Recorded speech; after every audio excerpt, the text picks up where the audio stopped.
I know what you're thinking. Brandy, why would someone who is super successful and busy care about me as a new actor? Well, you'd be surprised.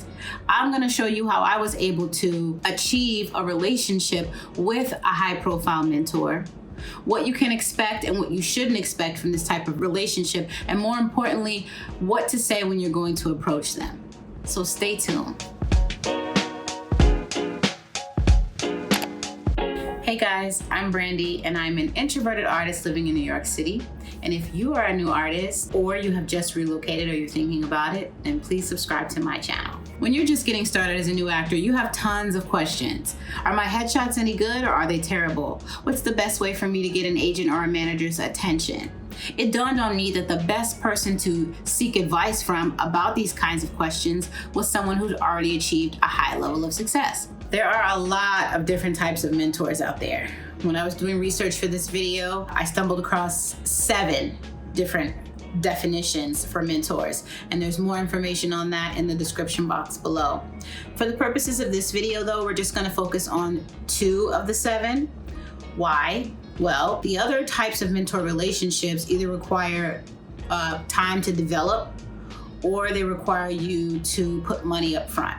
So the 2 that we're gonna focus on are free, and you won't get instant results, or maybe you will, but it will take a lot less time than the other ones would. The first kind of mentor that we're gonna discuss is the aspirational mentor. I like to call this one the Beyonce of mentors. I call this one the Beyonce of mentors because it's very unlikely that at this point in your career as a new actor that you would even be able to have a conversation, let alone be in the same room with this type of mentor.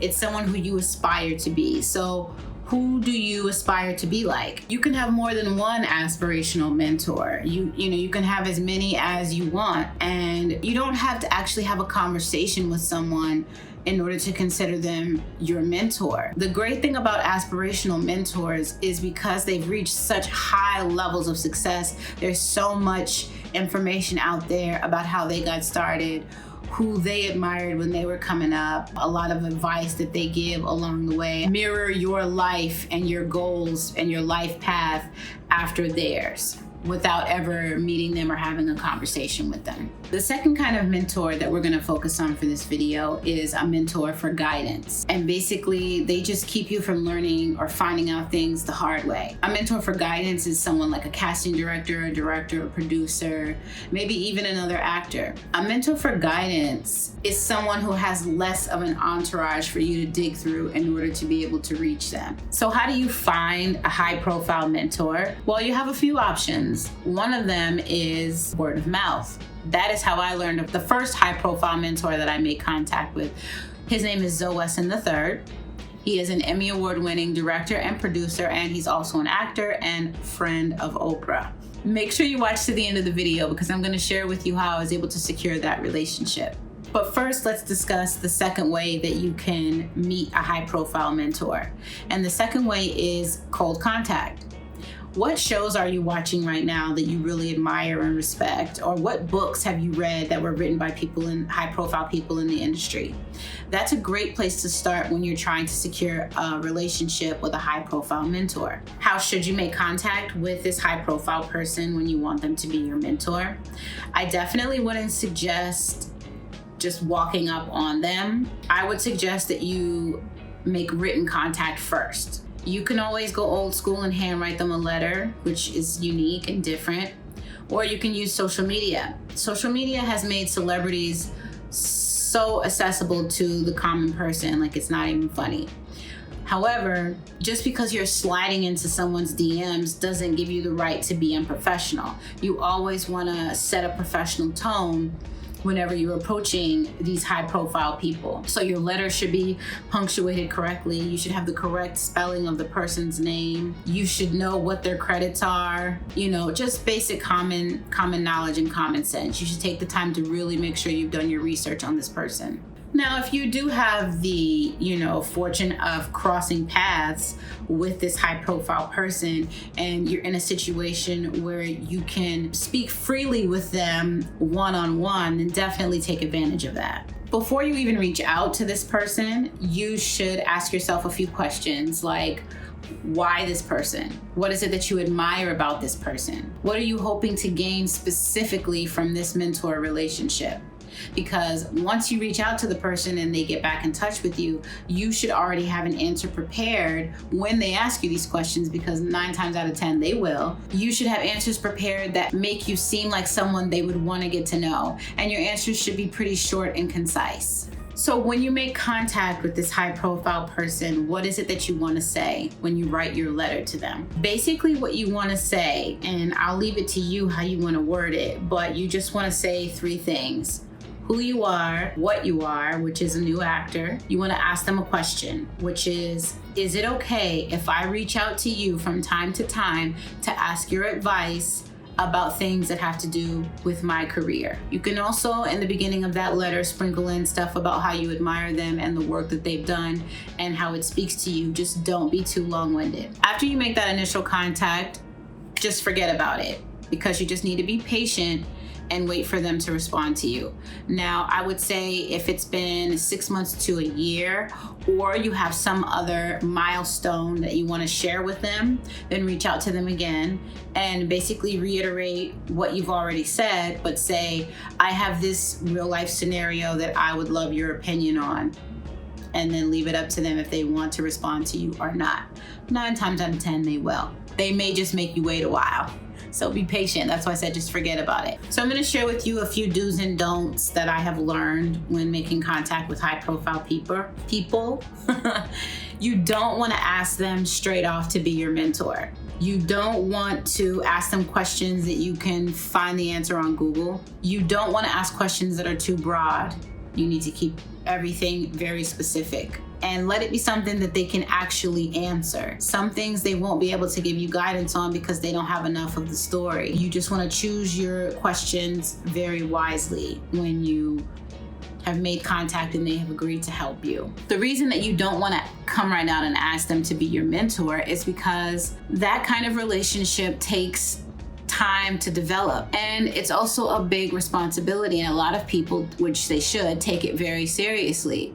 So they have to take the time to get to know you first before they would be able to answer that. So by going in strong, that's like, going on a first date and, saying, how long do you think it'll be before we can get married?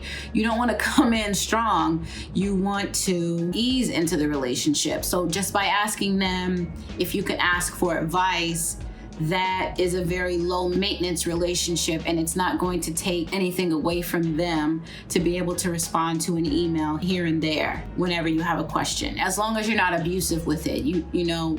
When you reach out to them, you should have very specific questions that you need answers or you need guidance on, and it should be something that's worth their time. You don't want to ask them to help you get acting jobs, and you damn sure don't want to ask them for money. It's tacky. When I was doing my research, I noticed that a lot of people were encouraging us to ask mentors questions like, what was their greatest success and what is their greatest failure?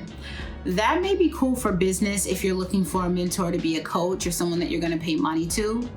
But I don't really feel like that's the right approach when you're reaching out to a high profile person via email or writing them a letter.